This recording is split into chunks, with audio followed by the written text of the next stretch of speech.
ఈరోజు మనం మహాభారతం గురించి పూర్తిగా తెలుసుకుందాం.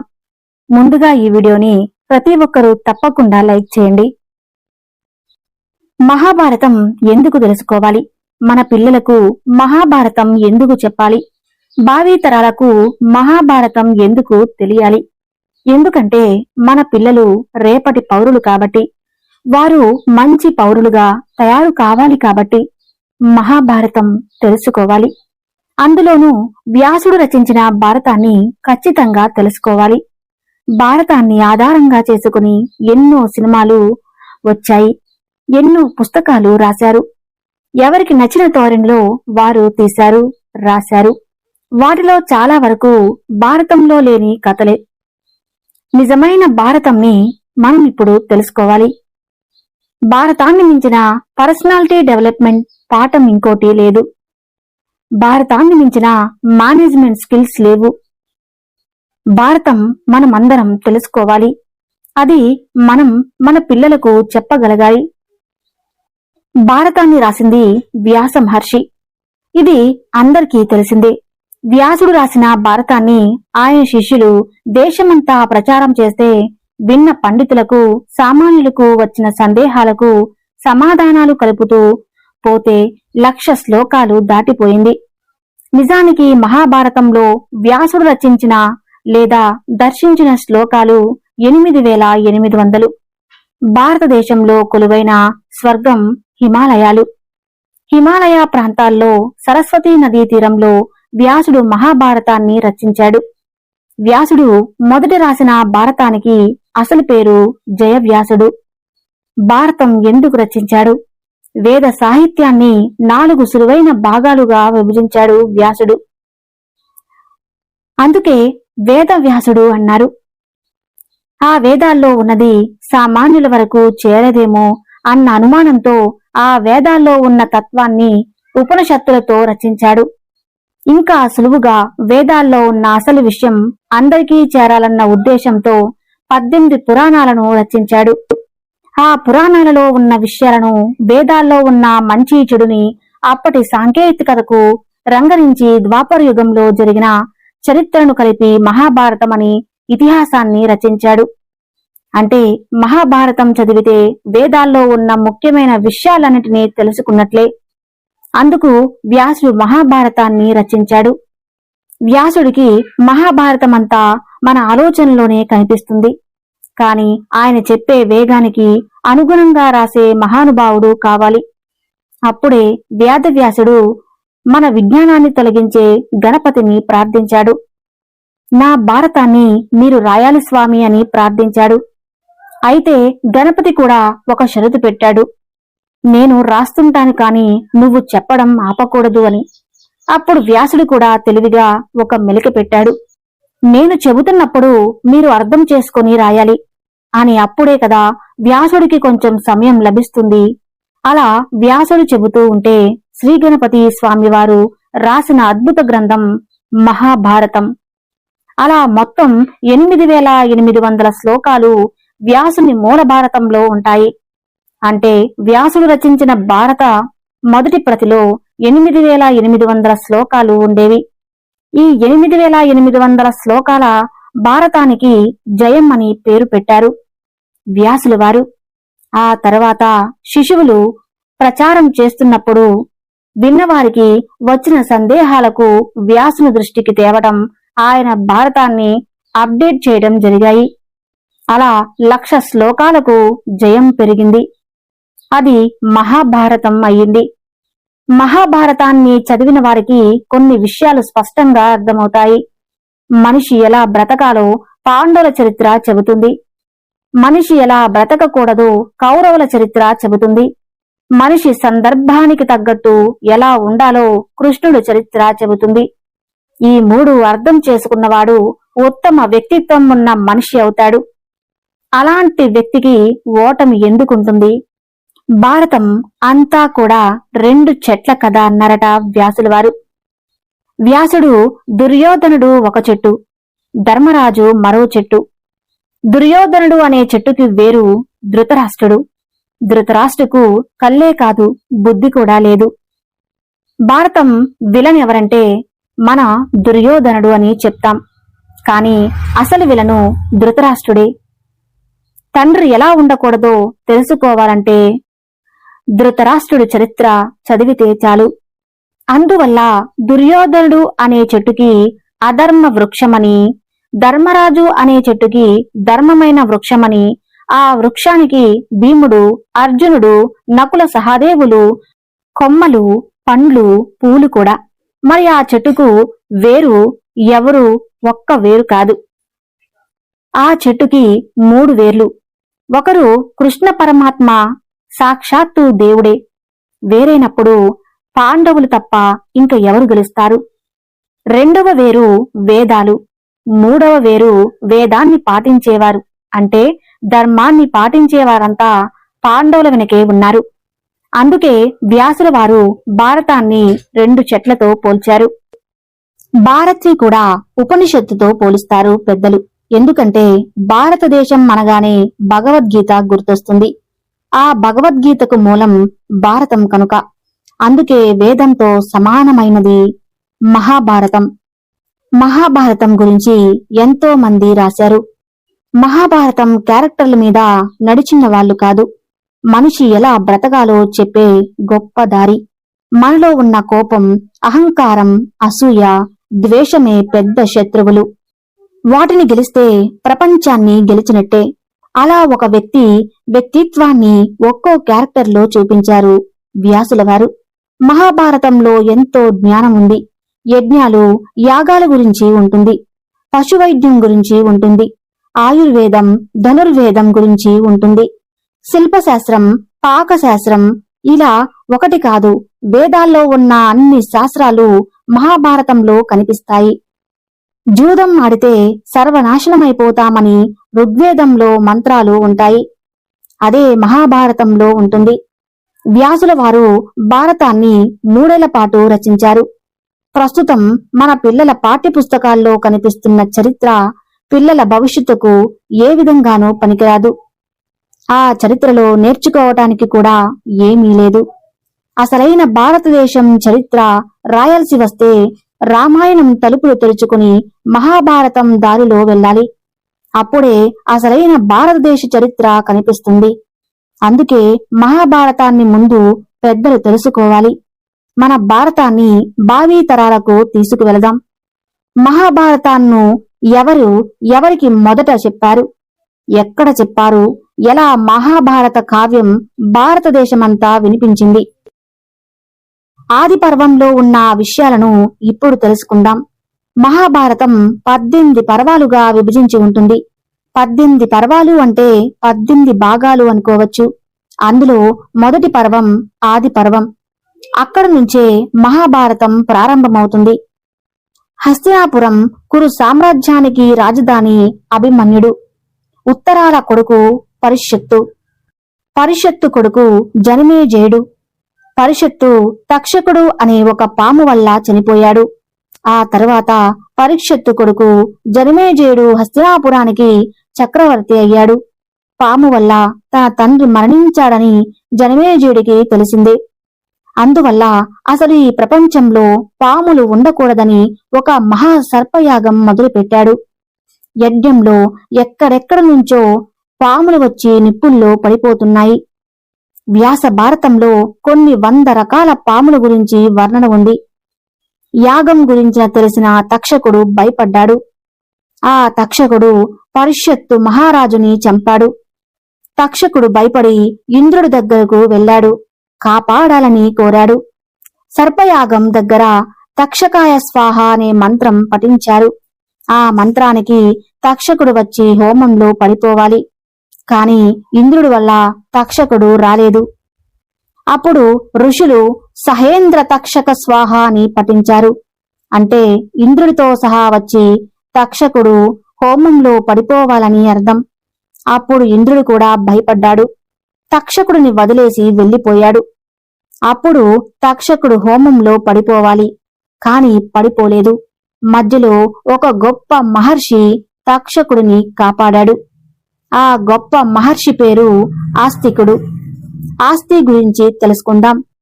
వాసుకి సర్పాలన్నిటికీ రాజు. అతను తన జాతి అయిన పాములను కాపాడుకుంటున్నాడు. ఈ సృష్టిలో మనుషులు ఒక్కరే కాదు, అన్ని జంతువులు ప్రాణులు బ్రతకాలి. అలా బ్రతికితేనే ఆహార చక్రం బాగుంటుంది, అందరం బాగుంటాం. అలా వాసుకి తన జాతి రక్షించుకున్నాడు. జరత్కారుడు అనే ఒక మహర్షి ఉండేవాడు. అతను సన్యాసం స్వీకరించాలని అనుకున్నాడు. కాని అతను గృహస్థాశ్రమం అంటే పెళ్లి చేసుకోవాలని పెద్దలు ఆదేశించారు. అన్ని వేదాలు చదివినా ఆయన పేదరికాన్ని అనుభవిస్తున్నాడు. అంతటి పేదవాడికి పిల్లలు ఎవరిస్తారు? పైగా జరత్కారుడుకి ఒక కోరిక ఉంది. అతని పేరు ఉన్న అమ్మాయిని చేసుకుందామని అనుకుంటాడు. కాని విచిత్రం, అలాంటి అమ్మాయే దొరికింది. సర్పాలకు రాజైన వాసుకి చెల్లెలి పేరు జరత్కారి. వాసుకి మహర్షి జరత్కారికి పెళ్లి చేశాడు. వారిద్దరికీ పుట్టినవాడే ఆస్తికుడు. చిన్న వయసులోనే మహా తపస్విగా పేరు పొందాడు. ఆయన చిన్న పిల్లాడిగా ఉన్నప్పుడే జనమేజయుడు సర్పయాగం చేస్తున్నాడు. వాసుకి అస్తికుని పిలిచి తక్షకుడిని కాపాడాలని కోరాడు. ఆస్తికుడు జనమేజయుడు చేస్తున్న యాగం దగ్గరకు వెళ్ళాడు. గొప్ప తేజస్సుతో వెలిగిపోతున్న ఆ మహర్షిని జనమేజయుడు గౌరవంగా ఆహ్వానించాడు. మనకన్నా విజ్ఞానం ఎక్కువ ఉన్నవారు వయసులో చిన్నవారు అయినా గౌరవించాలి. అది సంస్కారం.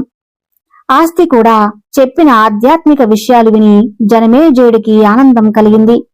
ఏం కావాలో కోరుకో అని ఆస్తికుడిని అడిగాడు. అప్పుడు వెంటనే ఆస్తికుడు, యాగాన్ని ఆపు. మీ నాన్నగారిని తక్షకుడు కావాలని చంపలేదు. అది విధిరాత. దాన్ని ఎవరూ తప్పించలేరు. అందుకు మొత్తం సర్పాలనే నాశనం చేయటం తప్పు అని ఆస్తికుడు హితబోధ చేశాడు. జనమేజయుడు ఇచ్చిన మాట ప్రకారం యాగాన్ని ఆపువేశాడు. తక్షకుడి ప్రాణాలను ఆస్తికుడు అలా కాపాడాడు. ఈ సమయంలోనే కొన్ని మంత్రాలను వ్యాసుల వారు వివరించారు. ఆస్తిక మహర్షిని తలుచుకుని ఆ మంత్రాలు పఠిస్తే ఎంతటి సర్పమైనా కాటువేయకుండా ఆగిపోతుంది. అలాంటి సర్పయాగానికి వ్యాసుల వారు కూడా వచ్చారు. జనమేజయుడు వ్యాసుడిని సాదరంగా ఆహ్వానించాడు. అప్పుడే జనమేజయుడు వ్యాసుల వారిని ఒక కోరిక కోరాడు. ఓ మహానుభావా, మా పూర్వీకుల చరిత్ర తెలుసుకోవాలని ఉంది. కురు పాండవులను ప్రత్యక్షంగా దర్శించిన వారు మీరు చెబితే ఆ చరిత్ర తెలుసుకోవాలని ఉంది అని జనమేజయుడు వ్యాసుల వారిని అడిగాడు. అప్పుడు వ్యాసుడు, నువ్వే కాదు, ఈ ఇతిహాసాన్ని ఎవరు విన్నా ధన్యులవుతారు. అయితే భారతాన్ని నేను 4 శిష్యులకి బోధించాను. ఆ 4 శిష్యులు పైలజైముని, సుమంత, వైశంపాయనుడు. వారిలో ఒకరైన వైశంపాయనుడు ఇక్కడ నాతో ఉన్నాడు. ఆయన భారత గాథను మీకు వినిపిస్తాడు. అలా జనమేజయుడికి వైశంపాయనుడు వినిపించినది తరతరాలుగా మనం వింటున్న తరిస్తున్న మహాభారతం అలా మొదలైంది. మహాభారతం ఇతిహాసం. భారతానికి వ్యాసుడు జయం అనే పేరు ఎందుకు పెట్టాడు? జయం అనే పేరుకి మహాభారతానికి సంబంధం ఏమిటి? వైశంపాయనుడు భారత కథను ఎక్కడి నుంచి మొదలు పెట్టాడు? భారతం కథను ప్రారంభం ఏమిటి? ఇప్పుడు విషయాలు ఈ ఎపిసోడ్లో తెలుసుకుందాం. భారతానికి వ్యాసుడు పెట్టిన మొదటి పేరు జయ సంహిత. మహాభారతానికి పేరుంది. జయలేక జయం అనే పేరుని వ్యాసుడు ఎందుకు పెట్టాడు? ప్రాచీన కాలం నుండి గణిత శాస్త్రంలో మన దేశాన్ని మించిన దేశం మరొకటి లేదు. సంస్కృత భాష మొట్టమొదటిది లాంగ్వేజ్. అందుకు ఉదాహరణ కటపయాది పద్ధతి. ఈ పద్ధతిలోనే శాస్త్రీయ సంగీతంలో 72 మేళాకర్తల అమరిక ఉంటుంది. ఇప్పుడు మీరు చూస్తున్న పట్టిక కటపయాది పట్టిక. ఈ పద్ధతిలో సంస్కృతంలో ఉండే అచ్చులకు విలువ 0గా ఉంటుంది. కా వరస నుంచి చా వరస వరకు ఉన్న అక్షరాలకు 1 నుంచి 9 అంకెలు, చివరి అక్షరానికి 0గా విలువ ఉంటుంది. ఒక్కో వరుసలో మొదటి అక్షరాన్ని తీసుకుని కా, టా, పా, యా పద్ధతిని మనుషులు ఆవిష్కరించారు. వేద పఠనాన్ని సులువుగా అర్థం చేసుకోవడానికి ఉపయోగపడుతుంది. ఈ పట్టిక ప్రకారం భారతానికి వ్యాసుల వారు జయం అనే పేరు పెట్టారు. జ అనే అక్షరానికి కటపయాది పద్ధతి ప్రకారం వచ్చే అంకె 8. య అనే అక్షరానికి వచ్చే 1 అంటే 8 1 అయింది. అంకానాం వామతో గతిః అనేది వేదగణిత సిద్ధాంతం. ఆ లెక్కన జయం అనే అక్షరానికి కటపయాది పద్ధతి ద్వారా వచ్చిన సంఖ్య 1 8. భారతని వ్యాసుల వారు 18 పర్వాలుగా రచించారు. కాబట్టి 18 అంకెను సూచించే విధంగా జయ అని పేరు పెట్టారు. అలా వచ్చింది జయం అనే పేరు. జయం అనే పేరుకి ఆధ్యాత్మిక కోణంలోనూ అర్థాన్ని చెప్పారు వ్యాసుల వారు. మనలో ఉన్న శత్రువులు కామం, కోపం, గర్వం, అహంకారం ఇలాంటి అవలక్షణాల్ని గెలవడమే జయం.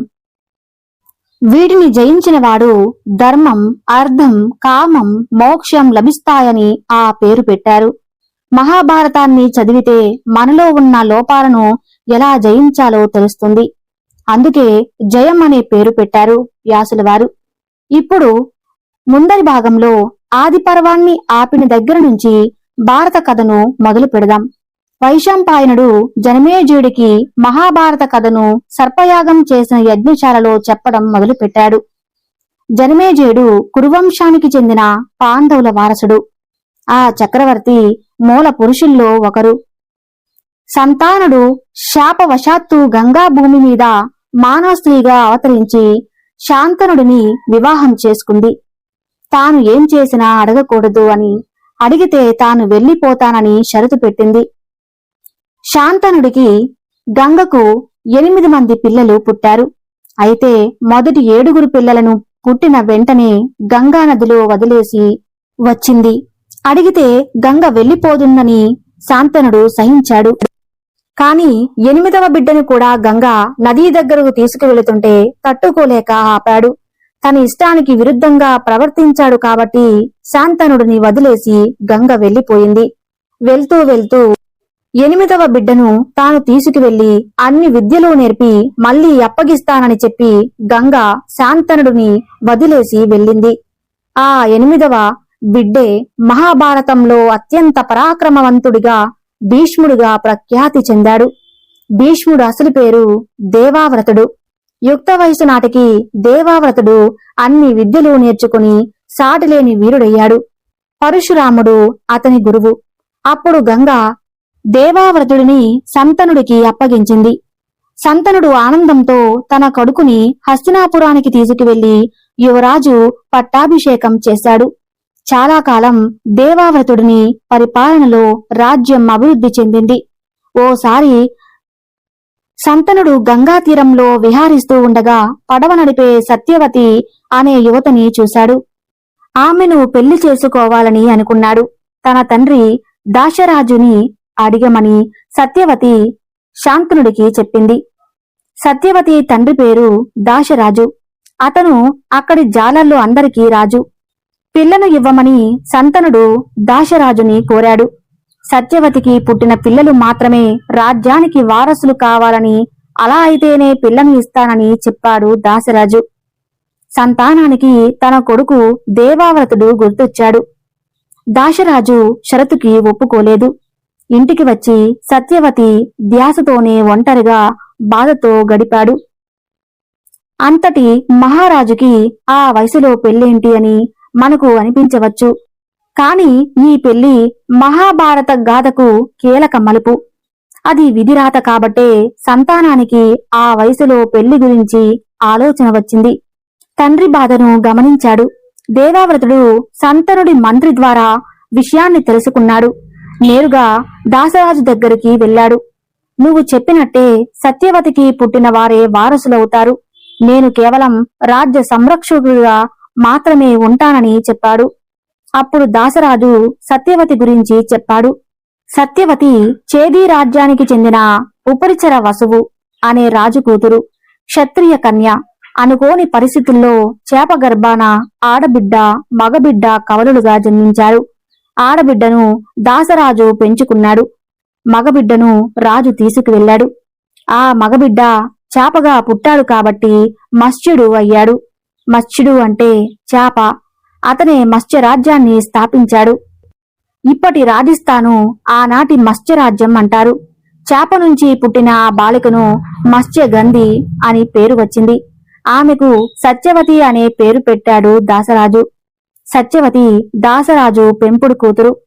పుట్టుకతో క్షత్రియురాలు కాబట్టే దాసరాజు శాంతనుడికి షరతు పెట్టాడు. అదే విషయాన్ని దాసరాజు దేవావ్రతుడికి చెప్పాడు. ఆమె యోగ్యతకు తగ్గ స్థానం లభించాలని ఆ షరతు పెట్టానని చెప్పాడు. అప్పుడు దేవావ్రతుడు ఏమాత్రం ఆలోచించలేదు. సత్యవతికి కలిగిన సంతానమే వారసుడు అవుతారు అని చెప్పాడు. కాని దాశరాజుకి మరో అనుమానం వచ్చింది. నీకు కొడుకు పుడితే వారు రాజ్యం కావాలి అంటారు కదా అని దేవావ్రతుడిని ప్రశ్నించాడు. అప్పుడు అందరి పెద్దల ముందు గొప్ప ప్రతిజ్ఞ చేశాడు. దేవావ్రతుడు దేవతల ముందు సభలో ఉన్న పెద్దల ముందు నేను ప్రతిజ్ఞ చేస్తున్నాను. ఈ రోజు నుంచి నేను బ్రహ్మచర్య దీక్షను స్వీకరిస్తున్నాను అని భీష్ణ ప్రతిజ్ఞ చేశాడు దేవావ్రతుడు. భీష్ణ ప్రతిజ్ఞ చేశాడు కాబట్టే దేవావ్రతుడికి భీష్ముడు అనే పేరు వచ్చింది. అసలు పేరు కన్నా ఆ పేరుతోనే ఆయన ప్రఖ్యాతి చెందాడు.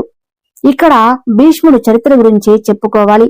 పూర్వజన్మలో భీష్ముడు ఒక వసు, గాంధర్వులు, యష్యులు, అలాగే వసులు కూడా దేవలోకంలో ఒక జాతి వారిలో 8 మంది వసులు ఒకసారి భూలోకానికి విహారానికి వచ్చారు. వశిష్ఠ మహర్షి దగ్గర నందిని అనే గోవు ఉండేది. ఆ గోవు కోరిన కోరికలన్నీ తీర్చే కామధేనువు. ఆ గోవు మహత్యం చూసి వసువులు ఆ గోవుని దొంగిలించాలనుకున్నారు. వారిలో 8వ వసువు ఆ పని చేశాడు. అప్పుడు వశిష్ఠుడు ఈ వసువులు అంతా భూమిపై జన్మిస్తారని శపించాడు. దానికి భయపడిన వసువులు వశిష్ఠ మహర్షిని క్షమాపణ కోరి శాప విమోచనం అడిగారు. మొదటి 7 వసువులు పుట్టిన వెంటనే మరణించి వారి లోకానికి చేరుకుంటారని, గోవును హింసించిన ఈ 8 వసువు మాత్రం భూమి మీద చాలా కాలం బతికి ఉంటాడని శపించాడు. అప్పటికే గంగకు కూడా భూమి మీద మానవ కాంతగా కొన్నాళ్లు ఉంటుందన్న శాపం ఉంది. తెలిసిన వసువులు తమను మోసే విధంగా ప్రార్థించారు. అలా గంగ భూలోకంలోకి మానవకాంత రూపంలోకి వచ్చింది. అప్పుడే సంతనుడు ఆమెను చూసి మోహించడం, వివాహం మారటం, పిల్లలను నదిలో వదిలివేయటం, దేవావ్రతుడు పుట్టడం ఈ కథంతా ముందు చెప్పుకున్నదే. ఇది భీష్ముడి గత జన్మ వృత్తాంతం. అలా భీష్మ ప్రతిజ్ఞ చేశాక అప్పుడు దాసరాజు సత్యవతిని అప్పగించాడు. సంతనుడు సత్యవతిల పెళ్లి జరిగింది. సత్యవతి కూడా క్షత్రియ కన్య అని భీష్ముడి ద్వారా సంతనుడు తెలుసుకున్నాడు. సంతనుడు సత్యవతికి 2 కొడుకులు పుట్టారు. వారు విచిత్ర వీర్యుడు, చిత్రాంగదుడు. వాళ్ళు పుట్టిన కొంతకాలానికి సంతానుడు మరణించాడు. ఇక్కడితో ఆది పర్వంలో ఒక ఘట్టం ముగిసింది. చిత్రాంగికి యువరాజు పట్టాభిషేకం చేశాడు. చిత్రాంగదుడు గొప్ప వీరుడు. కాని తనను మించిన వారు లేరనే అహంకారం ఓసారి అడవిలో అతని పేరుతోనే ఉన్న ఓ గంధర్వుడు కనిపిస్తే గొడవ పెట్టుకున్నాడు. ఆ గంధర్వుడు చేతిలోనే చిత్రాంగదుడు మరణించాడు. ఇక మిగిలినది విచిత్ర వీరుడు. ఇతను అంత సమర్థుడు కాదు. రాజ్యానికి వారసులు లేకపోతే అల్లకల్లోలమైపోతుంది. అందుకే విచిత్ర వీరుడికి పెళ్లి చేయాలని భీష్ముడు సత్యవతి అందుకున్నారు. కాశీరాజుకు 3 కూతుళ్ళు. వారి పేర్లు అంబ, అంబిక, అంబాలిక. వారికి కాశీరాజు స్వయంవరం ప్రకటించాడు. భీష్ముడు ఆ స్వయంవరానికి వెళ్లి అక్కడికి వచ్చిన రాజులందరినీ ఓడించి 3 అమ్మాయిలను హస్తినాపురానికి తీసుకువెళ్లిపోయాడు. 3 విచిత్ర వీరుడికి ఇచ్చి పెళ్లి చేయాలని అనుకున్నాడు. కాని అంబ అప్పటికే సాల్వదేశ రాజుని ప్రేమించింది. స్వయంవరానికి వచ్చిన అతని మెడలో వరమాల వేయాలనుకుంది. ఈలోపే భీష్ముడు ఇలా చేశాడు. తన ప్రేమ కథను భీష్ముడికి చెప్పింది. ఆ విషయం చెప్పాక అంబను సాల్వరాజు దగ్గరికి పంపాడు. ఆ తర్వాత ఆమె భీష్ముడి మరణానికి కారణమైన శిఖండిగా పుట్టింది. ఈ కథ ముందు ముందు వస్తుంది. అంబిక, అంబాలికలతో విచిత్ర వీరుడు పెళ్లి జరిగింది. విచిత్ర వీరుడు మితిమీరిన భాగాలతో రోగాలు తెచ్చుకున్నాడు. అతనికి క్షయవ్యాధి ఉందని వ్యాసభారతం చెబుతుంది. మొత్తానికి రోగాలతో పిల్లలు పుట్టకముందే విచిత్ర వీరుడు పోయాడు. సత్యవతి ఇద్దరు కొడుకులు మరణించారు. సత్యవతి కొడుకులే వారసులు అని భీష్ముడు ప్రతిజ్ఞ చేసి కూర్చున్నాడు. ఇప్పుడు హస్తినాపురానికి రాజు. అప్పుడు సత్యవతి భీష్ముడిని పిలిపించింది. భీష్ముడిని పెళ్లి చేసుకుని పిల్లల్ని కని రాజ్యాన్ని రక్షించమని కోరింది. అంతవరకు భీష్ముడిని పాలించాలని కోరింది. కాని భీష్ముడు ఒప్పుకోలేదు. తాను సత్యం తప్పేది లేదని భీష్మించుకుని కూర్చున్నాడు. మరి ఇప్పుడు ఎలా అని ఆలోచించింది సత్యవతి. అప్పుడు పరిష్కారం కూడా భీష్ముడు చెప్పాడు. ఆ కాలం నాటి వీర్యదానం పద్ధతి, అది యోగ్యుడైన తపశ్శాలి అయిన బ్రాహ్మణుడిని వినియోగించి అంబాలిక ద్వారా సంతానాన్ని పొందవచ్చునని భీష్ముడు ఆ కాలం నాటి ధర్మాన్ని చెప్పాడు. ఇప్పటి వీర్యదానం పద్ధతి లాంటిదే. ఆనాడిని యోగ పద్ధతి భీష్ముడు ఆనాడు ధర్మం తప్పలేదు. ఆ కాలాల్లో అమలులో ఉన్న పద్ధతులనే పాటించాడు. గొప్పవారు చేసే కొన్ని పనులు బయటకు చెడుగా కనిపించవచ్చు, కాని వాటి వెనుక ఎంతో ధర్మం ఉంటుంది. అలాంటి వాటిని ఆధ్యాత్మిక భాషలో ధర్మ సూక్ష్మాలు అంటారు. భీష్ముడి సలహా విని సత్యవతి తడబడుతూనే తన గతాన్ని చెప్పింది. ఓసారి వశిష్ఠ వంశానికి చెందిన గొప్ప ఋషి పరాశరుడు సత్యవతిని చూశాడు. ఆమెను మోహించాడు. తన కన్యత్వం చెడిపోతుందని సత్యవతి భయపడింది. కాని పరాశరుడు ఆమె కన్యత్వం చెడిపోకుండా రమించాడు. వారికి పుట్టిన మహర్షే వ్యాసుడు. వ్యాసుడి తండ్రి పరాశరుడు, తల్లి సత్యవతి. వ్యాసుడే వేదాలను విభజించాడు, మహాభారతాన్ని అందించాడు. అలాంటి వ్యాసుల గురించి సత్యవతి భీష్ముడికి చెప్పింది. సత్యవతి ఎప్పుడు తలుచుకుంటే అప్పుడు వ్యాసుడు ప్రత్యక్షమవుతాడు. సత్యవతి వెంటనే వ్యాసుడిని తలుచుకుంది. ఆయన ప్రత్యక్షమయ్యాడు. శాంతనుడికి సత్యవతికి పుట్టిన పిల్లలు వ్యాసుడికి తమ్ముడు అవుతారు. ఇక్కడ మనం ఈ కాలం దృష్టిలో చూసి తప్పులు వెతికేస్తుంటాం. కలియుగంలో జరిగే తప్పుల కన్నా ఘోరమైన తప్పేది ద్వాపర యుగంలో జరగలేదని ఎప్పటికప్పుడు మనం గుర్తు చేసుకోవాలి. మహాభారతాన్ని రచించి వేదాలను విభజించిన యశుకి తెలియదా ఏది తప్పో ఏది ఒప్పో? ఎన్ని విధాల్లో తెలియని వారు కూడా చాలా మంది ఉన్నారు. వారు కూడా మహాభారతాన్ని విమర్శించేస్తూ ఉంటారు. వ్యాసుడి లాంటి మహర్షులు, దివ్యశక్తులు ఉన్నవారు ప్రేమగా కొడుకును దగ్గరకు తీసుకుంది. సత్యవతి తనను పిలిచిన కారణమేంటో అడిగాడు వ్యాసుడు. సత్యవతి తన మనసులో మాట వ్యాసుడికి చెప్పింది.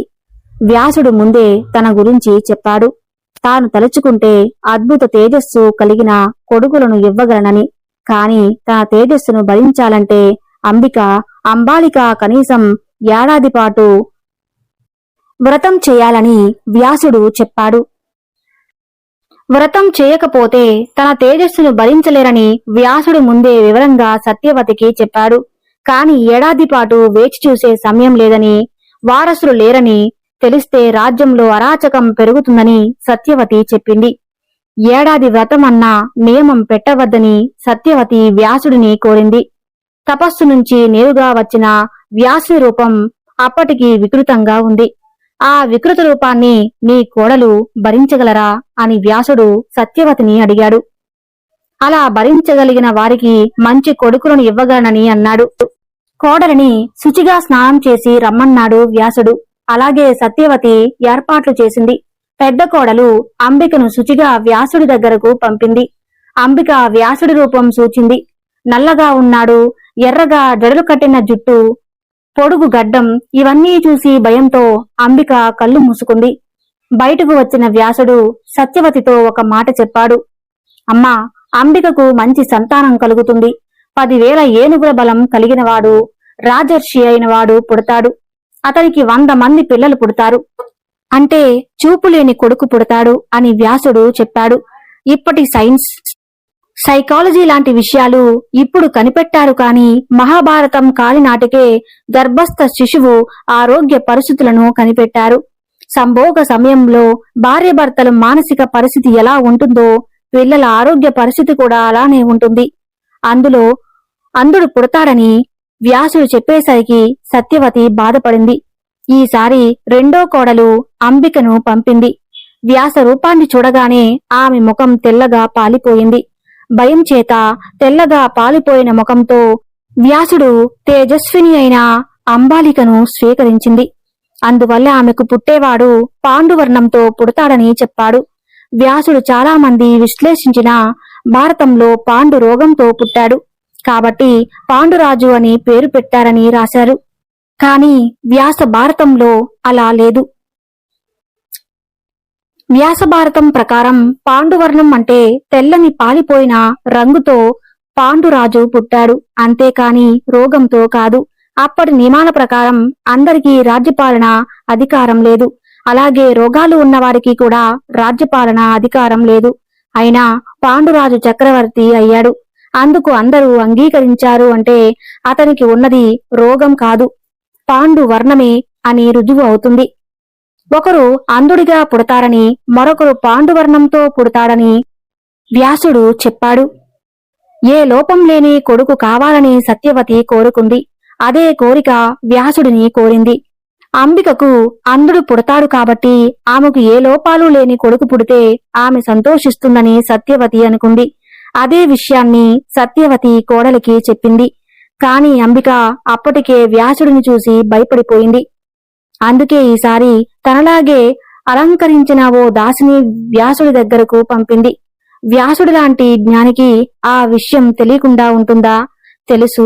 వ్యాసుడి తేజస్సుతో ఆనాడు యమధర్మరాజు ఆంశ పుట్టాల్సి ఉంది. అంతా బాగుంటే అలాంటి కొడుకు అంబకికే పుట్టాలే కాని వచ్చిన దాసికి అలాంటి కొడుకును ప్రసాదించాడు వ్యాసుడు. అతనే విదురుడు. బయటకు వచ్చి అంబిక తన దాసిని పంపింది అని, ఆమెకు ధర్మ స్వరూపంతో కొడుకు పుడతాడని సత్యవతికి వ్యాసుడు చెప్పాడు. ఇక్కడే వ్యాసుడు విదురుడి పూర్వజన్మ వృత్తాంతం కూడా చెప్పాడు. ఒకప్పుడు మాండవ్యుడు అనే మహర్షి ఉండేవాడు. అతను ఓ అడవిలో తపస్సు చేసుకుంటున్నాడు. ఆ రాజ్యంలో దొంగలు పడ్డారు. రాజుగారి సొమ్ము దొంగిలించిన దొంగలు భటులను చూసి ఆ మొత్తాన్ని అక్కడే తపస్సు చేసుకుంటున్న మాండవ్యుడి ముందు పడేశారు. ఆ ఋషి ముందు సొమ్ము కనిపించడంతో భటులు మాండవ్యుని రాజుగారి దగ్గరకు తీసుకెళ్లారు. అతన్ని నేరస్తుడని నమ్మి శిక్ష విధించారు. మాండవ్యునికి శిక్ష వేశాక రాజ్యంలో అపశకునాలు కనిపించాయి. మాండవ్యుడిని శిక్షించడం తప్పని కొందరు ఋషులు రాజుని హెచ్చరించారు. ఆ తర్వాత తప్పు తెలుసుకుని మాండవ్యుడిని రాజు క్షమించమని వేడుకున్నాడు. రాజుని శపించేంత శక్తి మాండవ్యుడికి ఉంది. కాని నేను ఏదో తప్పు చేసుంటానని, అందుకే ఈ శిక్ష అనుభవించాను అని అనుకున్నాడు మాండవ్యుడు. అక్కడితో ఆగకుండా తన తపశ్శక్తితో యమధర్మరాజు లోకానికి వెళ్ళాడు. శిక్ష ఎక్కడ విధించినా వాటికి అధికారి యమధర్మరాజే. అందుకే తనను ఎందుకు శిక్షించారని అని అడిగాడు మాండవ్యుడు. అప్పుడు ఇలా చెప్పాడు యమధర్మరాజు. చిన్నప్పుడు నువ్వు పక్షులను, తూనీగలను వేధించి ఆనందించావు, అందుకే ఈ శిక్ష పడింది అన్నాడు. 14 ఏళ్లలోపు వయసు పిల్లల్లో అంత మానసిక చైతన్యం ఉండదు. వారు చేసే పనులకు శిక్ష ఉండకూడదు. అయినా నువ్వు నన్ను శిక్షించావు కనుక ఈ దోషానికి నువ్వు భూమి మీద ఒక దాసికి జన్మిస్తావు అని మాండవ్యుడు యముడు శిక్ష విధించాడు. అలా మహాభారత కాలానికి ముందు నుంచే భరతఖండంలో మైనర్లను శిక్షించకూడదన్న నియమం ఉంది. ఇప్పటికీ 18 ఏళ్లలోపు వారు ఏదైనా తప్పు చేస్తే జువైనల్ హోమ్ కి పంపిస్తారు. ఆ నియమం కొత్తగా వచ్చిందేమీ కాదు, మన దేశంలో పురాణ కాలం నుంచి ఉన్నదే. అలా మాండవ్యుడి శాపం వల్ల యమధర్మరాజు వ్యాసుడికి, దాసికి విదురుడు పుట్టాడు. అందువల్ల సాక్షాత్తు యమధర్మరాజు విదురుడిగా పుట్టాడు. వ్యాసుని యోగధర్మ సన్నివేశాలను కొందరు రచయితలు పూర్తిగా తప్పుదారి పట్టించారు. ఈ సన్నివేశాల్లో ఒక్క అక్షరంలో కూడా అశ్లీలం కనిపించదు. ఈ కాలం పైత్యాలను ఆ కాలపు భారతానికి అంటించారు.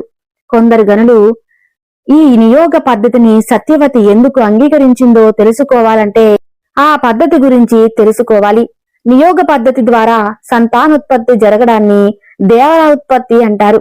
ఒక పెద్ద రాజ్యానికి వారసులు లేకపోతే ఆ రాజ్యంలో అరాచకాలు పెరుగుతాయి, ప్రజలకు ఇబ్బందులు కలుగుతాయి. అలాంటి పరిస్థితుల్లో ఆ రాజ్యానికి వారసులు కావాలి. అంతే తప్ప ఇక్కడేదో కామం, భోగమనే దృష్టితో వ్యాసుడు చూడలేదు, సత్యవతి చూడలేదు. ఇప్పటి స్పెర్మ్ డొనేషన్ ఎలాగో అప్పటికి నియోగ పద్ధతి అలాంటిదే. అక్కడ సంతాన సాఫల్యం అనే కాన్సెప్ట్ తోనే చూడాలి తప్ప కామ భోగాలు అనే డిస్కషన్ లేదు. అప్పటి కాలమాన పరిస్థితులు, అప్పటి నియమాల ప్రకారం నియోగ పద్ధతి అందరికీ ఆమోదయోగ్యమైనది.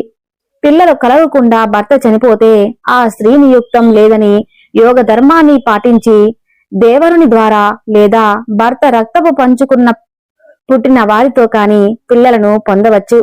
ఇది కేవలం సంతానార్థమే తప్ప భోగార్థం ఉండకూడదని అప్పుడు నియమాలు స్పష్టంగా చెప్పావి. అలా కలిగిన పిల్లలు ఆ ఇంటి వారసులే అవుతారు తప్ప వీరదానం చేసిన వారి వారసులు కారు. ఇది ద్వాపరయుగంలో ఉన్న నియమం. ద్వాపరయుగం దాటి కలియుగంలోకి వచ్చాం. ఇప్పటి పద్ధతులతో అప్పటి పద్ధతులను లింకు పెడితే ఎలా? పైగా ఇప్పుడు కూడా సంతానం లేని ఎందరో స్పెర్మ్ డొనేషన్ అని, సరోగసి అని, టెస్ట్ ట్యూబ్ అని ఎన్నో పద్ధతులు వచ్చాయి. ద్వాపర యుగంలో ఉన్న సంతాన సాఫల్యం పద్ధతులకు ఇవి అడ్వాన్స్ వర్షన్ అంతే కదా. ఆ యుగంలో తల్లి మాటకు కట్టుబడి వ్యాసుడు కురువంశానికి వారసులను ప్రసాదించాడు. ఆయన ఒక మహర్షి. సాధారణ మనుషుల్లో కనిపించే కామ క్రోధాలు లాంటి రోగాలకు అతీతుడైన మహర్షి. ఆయన వల్ల అంబికకు, అంబాలికకు, ఆ దాసికి కలిగిన పిల్లలు విచిత్ర వీరుడు పిల్లలే అవుతారు. కలియుగంలోకి వచ్చే సమయానికి దేవరుత్పత్తి అనే పద్ధతి ఎక్కడా లేదు. కాలంతో పాటు పద్ధతులు, సాంకేతికత కూడా మారుతూ ఉంటుంది. ద్వాపరయుగంలో ఎవరి ధర్మం వారు పాటించేవారు కాబట్టి ఎవరి మీద వారికి నియంత్రణ ఉండేది. కలియుగంలో మనిషికి తన మీద తనకే నియంత్రణ లేదు. భారతంలోనే వ్యాసుడు ఈ విషయాన్ని చెప్పాడు. ద్వాపరయుగం చివరి వరకు మానవులకు, దేవతలకు సంబంధాలు ఉండేవి. నారద మహర్షి అన్ని లోకాలు తిరిగేవాడు. గంధర్వులు, యక్షులు భూమికి వచ్చిపోతూ ఉండేవారు. మనుషులు తప్ప మరో లోకంలో జాతులు లేవన్న మూర్ఖత్వంతో మనం బతికేస్తూ ఉంటాం. కాబట్టి ఇవన్నీ చాలా మందికి నవ్వులాటగా ఉండొచ్చు. ఈ కాలంలో మనకు తెలిసిందే సైన్స్ అనే భ్రమలో ఉంటాం కదా. ద్వాపరయుగం చివరిలో కృష్ణ పరమాత్మ అవతారం ముగిశాక కలియుగం ప్రారంభమైంది. అక్కడ నుంచి దివ్య శక్తులతో మానవాలకు సంబంధాలు తెగిపోయాయి. కలియుగంలో మనుషులు రోజు పూజ చేయడమే గగనం. ఇక తపస్సు అనే మాట మాట్లాడే అర్హత ఎక్కడిది? జీవిత శక్తులను సాధించేంత శక్తి ఇప్పటి మనిషికి లేదు. అందుకే దేవరోత్పత్తి లాంటి పద్ధతులను కలియుగంలో నిషేధించారు. అలాంటి పద్ధతులు కలియుగంలో ఉంటే ఇప్పటి మనుషులకు నియంత్రణలో తక్కువ కాబట్టి భయంకరమైన పరిణామాలు ఉంటాయని అప్పుడు ఋషులు, పెద్దలు ఆలోచించారు. అందుకే నియోగ పద్ధతిని కలియుగంలో నిషేధించారు. వీటితో పాటు ధర్మశాస్త్రం కలియుగంలో చాలా పద్ధతులను నిషేధించింది. అవి అశ్వమేధ యాగం, సన్యాసం, దేవరోత్పత్తి ఇలా ఎన్నో లేవు. కనుక అశ్వమేధ యాగం ఎలాగో లేదు. కొన్ని ప్రత్యేక పరిస్థితుల్లో అర్హత ఉన్నవారు మాత్రమే కలియుగంలో సన్యాసం స్వీకరించాలని ధర్మశాస్త్రం చెబుతుంది. ఎందుకంటే ఆ కాలంలో మహర్షులు పాటించిన నియమాలు ఈ రోజుల్లో ఎవరైనా పాటించగలరా? పాటించగలిగే శక్తి ఉన్నవారే సన్యాసం స్వీకరించాలని ధర్మశాస్త్రం చెప్పింది. అందుకే ఈ రోజుల్లో నేను సన్యాసిని అనే చెప్పుకునే ప్రతివాడు సన్యాసి కాదు, కాలేడు కూడా. మొత్తానికి ఇంత జరిగాక వ్యాసుడి ద్వారా విచిత్ర వీరుడి 3 సంతానం కలిగారు. ఈ 3ని పెంచినవాడు భీష్ముడే. వారి పేర్లు ధృతరాష్ట్రుడు, పాండురాజు, విదురుడు. అక్కడితో రాజ్యం కుదుటపడింది. వారిని పెంచుతూ భీష్ముడు రాజ్య పరిరక్షణ చేశాడు. అతని పాలనా పర్యవేక్షణలో హస్తినాపురం రాజ్యం సుభిక్షంగా మారింది. ప్రజలు ధర్మబద్ధంగా ఉన్నారు. అసలు ఈ కురువంశానికి మూలం ఎవరు? భారతదేశానికి ఆ పేరు ఎందుకు వచ్చింది? ఈ చరిత్రకు మూలాలు భారతంలో ఉన్నాయి. ప్రతి భారతీయుడు తెలుసుకోవాల్సిన కథ ఇది. భారతంలో దుష్యంతుడి కథే భారతదేశ చరిత్రకు మూలం. ఒకప్పుడు ఇప్పుడున్న భారత ప్రాంతాన్ని దుష్యంతుడు అనేవాడు ఉండేవాడు. అతను ఓసారి అడవికి వెళ్ళాడు. అనుకోకుండా దారి తప్పాడు, అలసిపోయాడు. అప్పుడు దూరంగా ఓ అందమైన ఆశ్రమం కనిపించింది. అది కణ్వ మహర్షి ఆశ్రమం. అక్కడ అందాల రాశి శకుంతలను దుష్యంతుడు చూశాడు. విశ్వామిత్రుడు మేనకకు పుట్టిన బిడ్డ శకుంతల. వారిద్దరూ ఆ బిడ్డను కణమహర్షి ఆశ్రమంలో వదిలేశారు. అది వేరే కదా. కాని మహర్షి శకుంతలను పెంచే ఆశ్రమంలోకి వచ్చిన దుష్యంతుడు శకుంతలను చూసి మోహించాడు. కాని దుష్యంతుడు క్షత్రియుడు బ్రాహ్మణ కన్యను వివాహమాడవచ్చు అని ఆలోచించాడు. ఆ తర్వాత ఆమె విశ్వామిత్రుడు వల్ల పుట్టినది అని తెలుసుకున్నాడు. విశ్వామిత్రుడు క్షత్రియుడు, అందువల్ల శకుంతల క్షత్రియ కన్య. ఆ విషయం తెలుసుకున్నాక దుష్యంతుడు శకుంతలను గాంధర్వ వివాహం చేసుకున్నాడు. గాంధర్వ వివాహం అంటే ఎవరికీ చెప్పకుండా పెళ్లి చేసుకోవటం.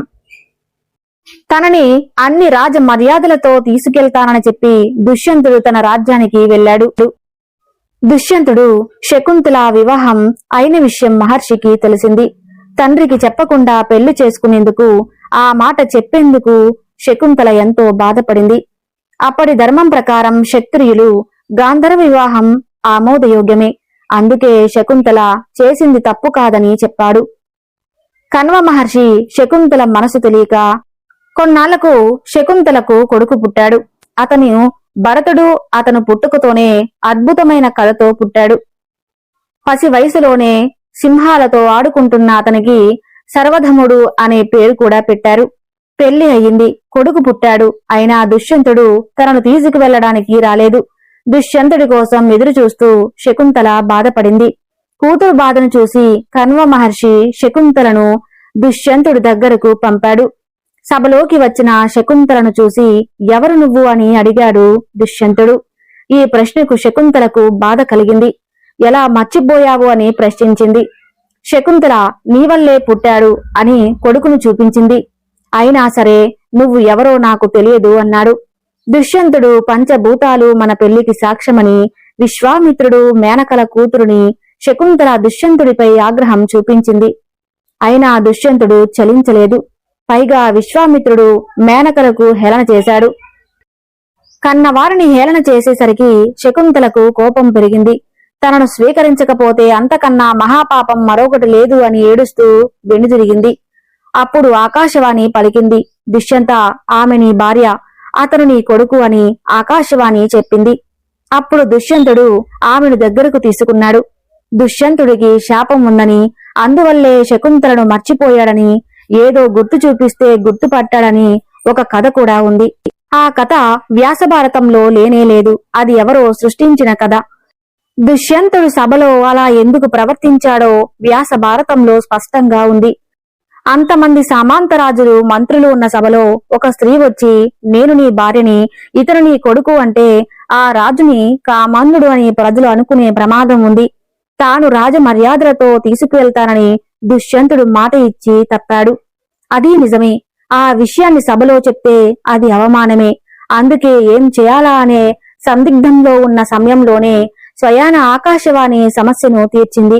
దేవతలే చెప్పిన తర్వాత ఇక ప్రజలకు తాను సమాధానం చెప్పాల్సిన అవసరం లేదు. కనుక వెంటనే శకుంతలను స్వీకరించాడు.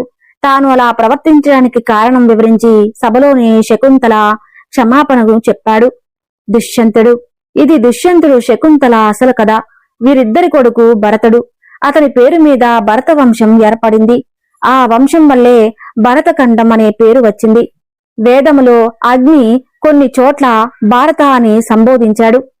ఎప్పుడు యజ్ఞాలతో కలకలలాడే ప్రాంతం కాబట్టి భరతఖండం అనే పేరు వచ్చిందని కూడా అంటారు. ఇక వ్యాస భారతంలో చెప్పుకున్న కురువంశ చరిత్రను చూద్దాం. దుష్యంతుడు శకుంతలకు పుట్టినవాడు భరతుడు. భరతుడి కొడుకు సుహోత్రుడు. సుహోత్రునకు హస్తి నిర్మించిన నగరమే హస్తినాపురం. ఇప్పటి ఢిల్లీ ప్రాంతం అప్పటి నుంచి ఇప్పటి వరకు మన రాజధాని ఢిల్లీనే అంటే హస్తినాపురమే. ఈ హస్తి కొడుకు భీముడు. భీముడు తర్వాత అజామిలుడు పాలించాడు. ఆ తర్వాత సంవరణుడు హస్తినాపురానికి రాజు అయ్యాడు. సూర్యుడి అంశతో పుట్టిన తపతి భర్త సమర్థుడు. వారిద్దరికీ పుట్టినవాడు కురువంశానికి తానే అసలైన మేన. పురుషుడు ఇతని పేరుతోనే కురువంశం వచ్చింది. కౌరవులు అనే పేరు రావడానికి కారణం కురుమహారాజు తరువాత హస్తినాపురాలను ఏలిన గొప్ప చక్రవర్తుల్లో ఒకరు ప్రదీపుడు. ఇతను రాజర్షిగా ప్రసిద్ధి చెందాడు. చక్రవర్తి అయిన ఎక్కువగా తపస్సు చేసేవాడు. ఇతను కూడా రాముడిలాగా ఏకపత్ని వ్రతం స్వీకరించాడు. ఆయన గంగానదీ తీరంలో తపస్సు చేసుకుంటున్న సమయంలోనే గంగ నుంచి అద్భుతమైన స్త్రీ బయటకు వచ్చింది. తపస్సులో ఉన్న ప్రదీపునకు ఒడిలో కూర్చుంది. భుజం మీద చెయ్యి వేసింది. ప్రదీపుడు ఒక్కసారిగా కళ్ళు తెరిచి చూశాడు. ఆ సౌందర్య రాశిని చూసి ఎవరని అడిగాడు. నీ మీద ప్రేమతో వచ్చిన గంగాదేవిని అని చెప్పిందామె. అప్పుడు ప్రదీపుడు ఆమెతో చెప్పాడు, నువ్వు నా కుడితోడ మీద కూర్చున్నావు. అలా కుడితోడ మీద కూర్చున్న స్త్రీ కూతురితో సమానం. కూతురు లాంటి స్త్రీతో సంగం అధర్మం. నువ్వు నా కొడుకు భార్య అవుతావు. కొడుకు భార్య కోడలు కాబట్టి కోడలు కూతురుతో సమానం. అది ధర్మబద్ధమన్నాడు ప్రదీపుడు.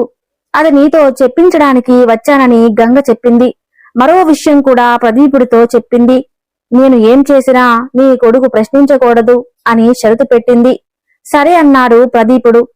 అది నీతో చెప్పించడానికే వచ్చానని గంగ చెప్పింది. మరో విషయం కూడా ప్రదీపుడితో చెప్పింది. నేను ఏం చేసినా నీ కొడుకు ప్రశ్నించకూడదు అని షరతు పెట్టింది. సరే అన్నాడు ప్రదీపుడు.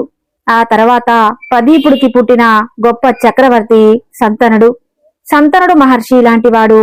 సంతనుడు గంగా కథను ముందరి ఎపిసోడ్లో చెప్పుకున్నాం. గంగా శంతనుడు పూర్వజన్మలో బ్రహ్మ సమక్షంలో చేసిన తప్పు బ్రహ్మవారికి భూమిపై పుట్టాలనే విధించిన శాపం కదా. మరొక వీడియోలో తెలుసుకుందాం. ఈ వీడియో నచ్చితే తప్పకుండా లైక్ చేసి మన ఛానల్ను సబ్స్క్రైబ్ చేయండి. ధన్యవాదములు.